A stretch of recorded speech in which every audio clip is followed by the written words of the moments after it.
ভালোবাসার আলো ফিরে আসেনি বলেছে মাহিন নন্দিনীকে ভালোবাসে না, তা ভাবা কিন্তু বোকামি। বেচারি অধিক শোকে একেবারে পাথর হয়ে গেছে। আমি আর শাহিন যাই একবার গিয়ে ওকে নিয়ে আসি। না, নন্দিনীর সাথে থাকবার জন্য লোক আছে।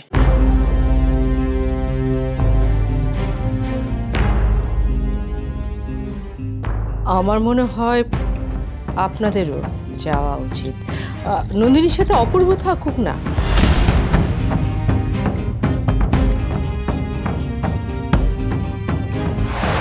কোনটা ঠিক আর কোনটা বেঠিক সেই হিসেব করার আপনি আমি কে বলতে পারি?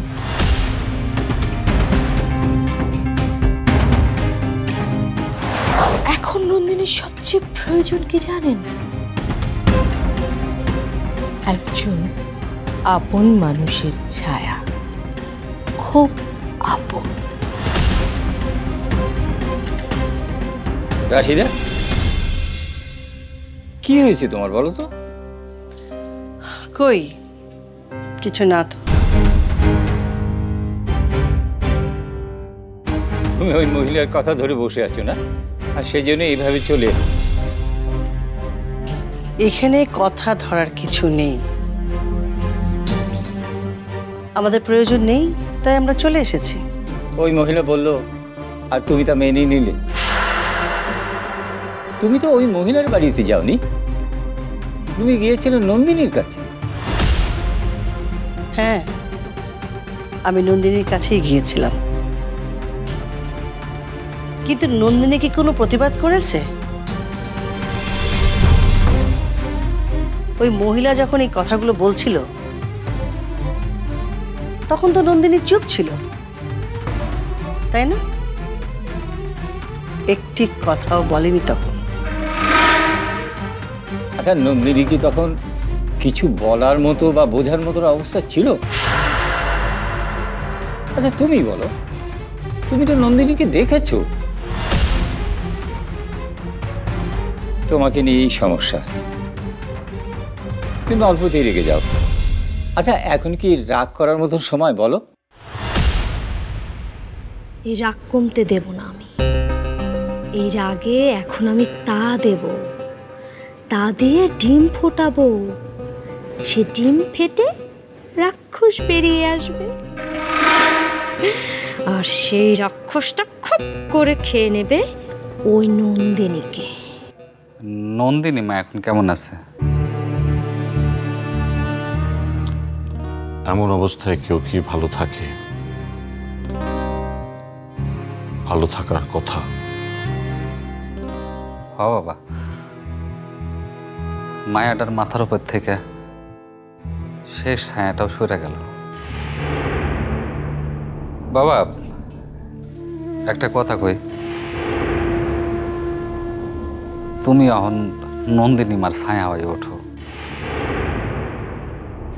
না না না না না না বাবা, আমি জানি নন্দিনী মার লগে তোমার মান অভিমান চলতেছে, কিন্তু এও জানি নন্দিনী মারে তুমি মনে মনে এখনো ভালোবাসো। বলো, বাসো না ভালো?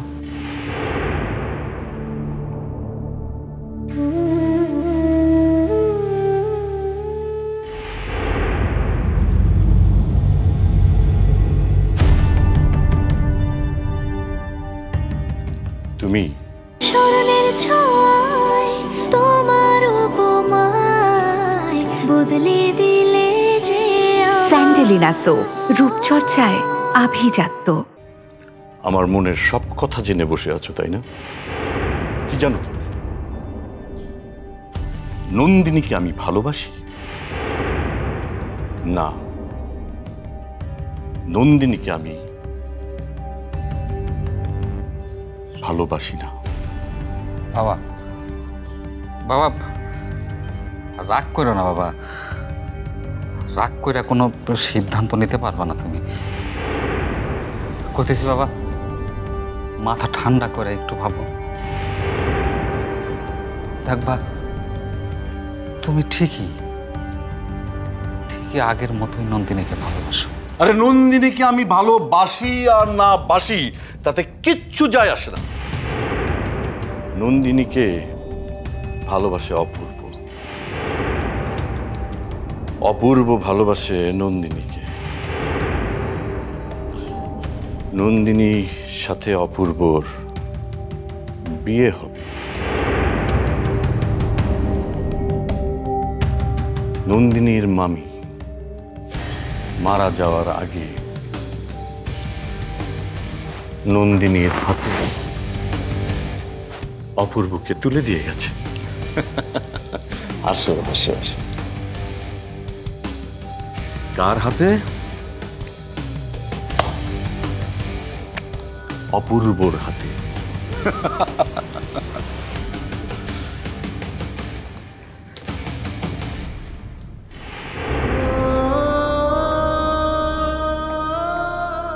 আমি নন্দিনীর কেউ না, নন্দিনী আমার কেউ না। আমি নন্দিনীকে আর ভালোবাসি না, নন্দিনীও আমাকে ভালোবাসে না।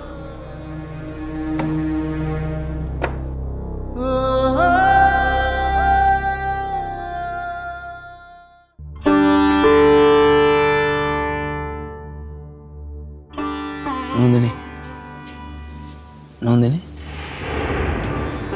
সারাদিন তো কিছুই খেলে না। এভাবে না খেয়ে থাকলে তো শরীর খারাপ করবে, তুমি অসুস্থ হয়ে পড়বে।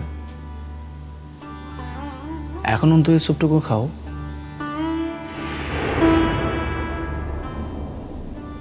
জানেন, আমার মামি না অদ্ভুতভাবে স্যুপ বানাতো, কাঁচামরিচ ধনেপাতা দিয়ে ঝাল ঝাল করে,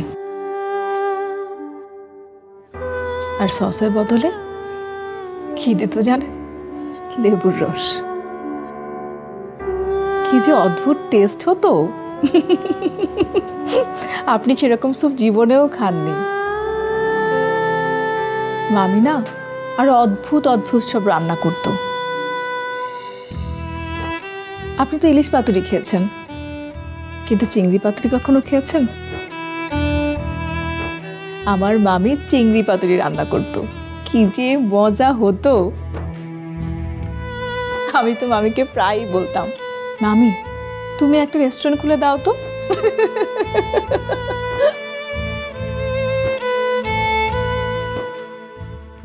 কিন্তু জানেন, আমি না মামিকে কোনো দিন রান্না করে খাওয়াতে পারতাম না। মামি কি বলতো জানেন? মামি আমাকে রান্না করতে দিত না। বলতো, আমি থাকতে আমার মেয়ে কেন রান্না করবে?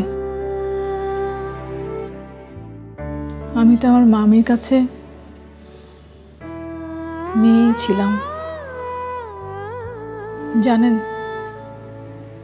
মা যখন মারা গেল তখন মামি আমাকে আগলে রেখেছিল। মার অভাব পূরণ করার জন্য মামি যা যা করা লাগে সব করেছে। আমার শৈশব, আমার কৈশোরে মামিই ছিল আমার একমাত্র বন্ধু। আর এখন মামি আমাকে ফেলে কোথায় চলে গেল?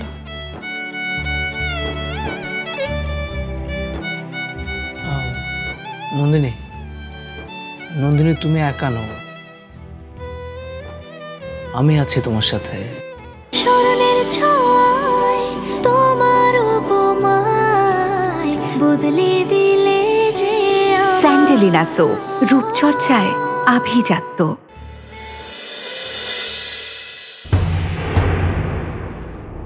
আপনি আমার মামির জায়গা নিতে চান?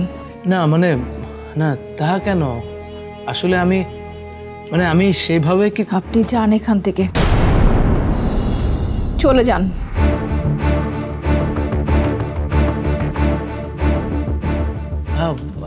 নন্দিনী, আমি আসলে মামির জায়গা নিতে চাচ্ছি না। মানে কেউ কারো জায়গা নিতে পারে না। নন্দিনী, আমি তোমার পাশে আছি, থাকবো, সেটাই বলছি। আমার মামির জায়গা কেউ নিতে চাইলেও তাকে আমি ছেড়ে কথা বলবো না, সে যেই হোক না কেন। নন্দিনী, আমি বললামই তো, মানে আমি মামির জায়গাটা নেব না। মানে কেউ কারো জায়গা নিতে পারে না, আমি তা নেব না। আমি আমি আমার মতো করে তোমার পাশে থাকবো, দ্যাটস ইট। আপনি যান, আপনি যান এখান থেকে। আমার কাউকে লাগবে না আমার পাশে, যান এখান থেকে। কি হলো, যান আপনি, যান এখান থেকে। আমার কাউকে লাগবে না, কাউকে না। আমার শুধু আমার মামিকে চাই। মামি, মামি কোথায় তুমি? তোমাকে ছাড়া আমার কাউকে লাগবে না, কাউকে না। কি হলো, আপনি দাঁড়িয়ে আছেন কেন? যান এখান থেকে। নন্দিনী, নন্দিনী প্লিজ, আপনি শান্ত হন। আমি যাচ্ছি, আমি যাচ্ছি, আপনি শান্ত হন প্লিজ। অর্ক বাবা, তুমি মামার খেয়াল রাখবে, ঠিক আছে? আর যদি কখনো কোনো কিছু দরকার হয়, সমস্যা হয়, আমাকে সাথে সাথে জানাবে, ঠিক আছে?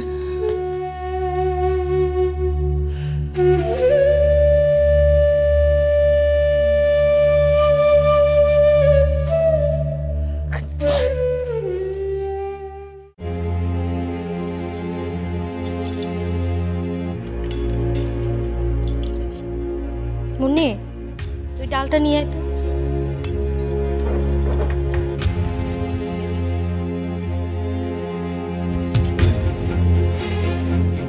আরে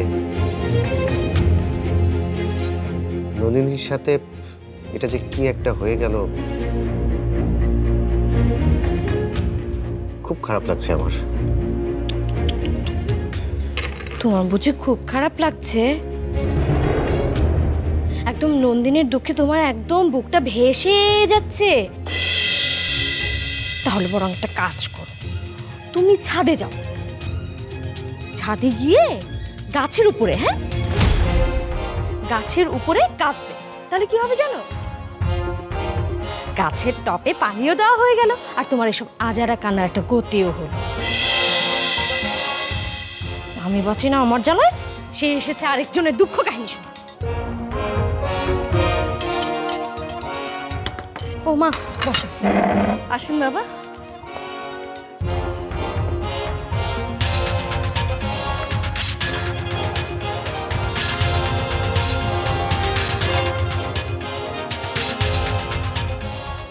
আচ্ছা, ইমন এলো না?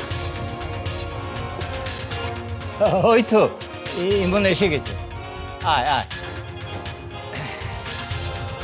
আয়, বস।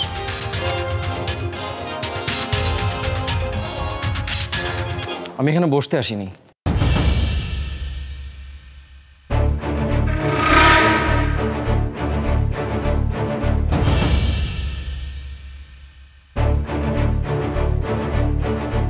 খাবার নিয়ে গিয়ে আমি ঘরে বসে খাবো। স্মরণের ছয় তোমার উপমায় বদলে দিলে যে স্যান্ডেলিনা সো, রূপচর্চায় আভিজাত্য। আর তোমাদের সাথে বসে আমার খাবার কোনো ইচ্ছে নেই।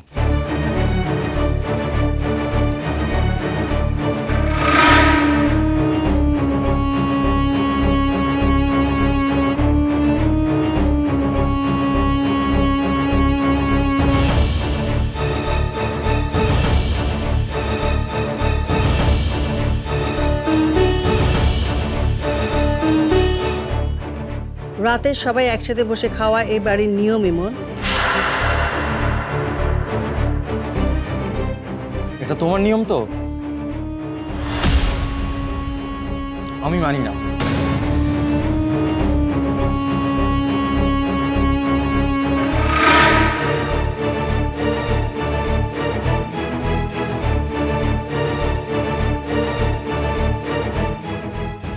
দাঁড়াও দাঁড়াও।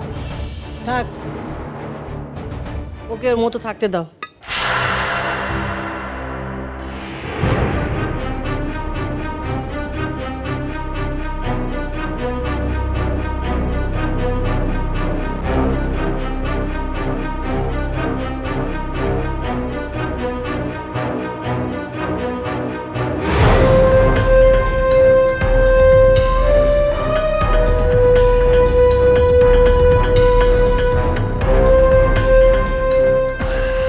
আম্মা, আমার মনে হয় শাহিন আর জ্যোতি আপনাকে কিছু বলতে চায়। কি বলবে বলে ফেলো। আম্মা, আপনাকে যদি একটা অনুরোধ করি, আপনি কি রাখবেন? রাখবো কি রাখবো না তা নির্ভর করবে তুমি কি চাইছো তার উপর। আম্মা, নন্দিনী বাড়ির বড় বউ।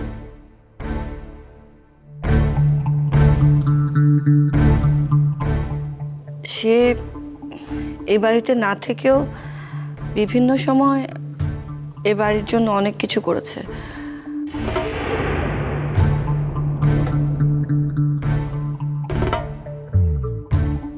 আর নন্দিনীর মাথার উপর থেকে যে ছাদ সরে গেছে,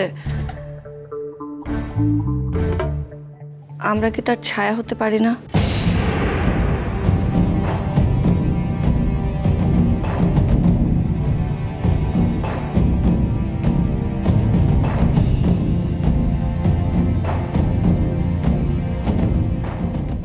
ছায়া হবার কিছু নেই জ্যোতি।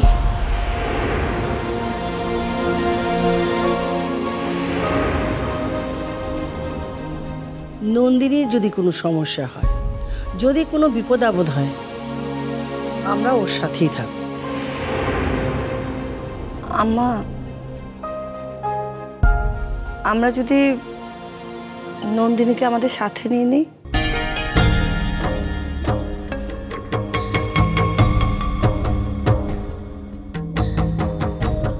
মানে মানে নন্দিনী তো একা হয়ে গিয়েছে। একা না থেকে ওর তো এ বাড়িতেই থাকা উচিত, তাই না আম্মা?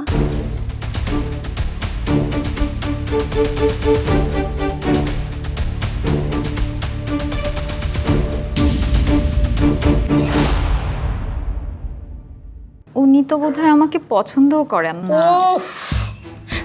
পছন্দ করেন না তাই বলে কি কোনোদিনও পছন্দ করবে না? জানো না, ডুবে যাবার আগে মানুষ খড় কুটো যা পায় তাই আঁকড়ে ধরতে চায়। নন্দিনী এই বাড়িতে এসে আম্মাকে যে পরিমাণ অপমানটা করে গেছে, এখন আম্মা যদি ওই বাড়িতে যায় নন্দিনীকে আনার জন্য, নন্দিনী কি করবেন কে জানে। নন্দিনীকে রাজি করানোর দায়িত্ব আমি নেব। তোমার কোনো সমস্যা আছে?